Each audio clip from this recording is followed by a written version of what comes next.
Papaano nga ba ginagawa ng mga kapwa natin content creator yung nagpapalo po sila sa mga viewers na nanonood sa live video? So mga Lodi, kung hindi mo pa alam ang bagay na yan, panoorin mo ang video na to.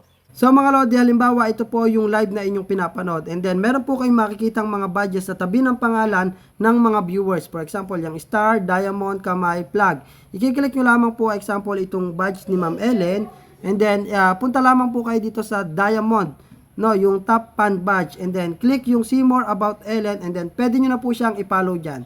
Hit nyo lang po yung back button para makabalik po kayo sa live, okay? So, ganun lamang po siyang kadali mga Lodi para ma-follow nyo na po yung content creator na gusto nyong i-follow doon sa live.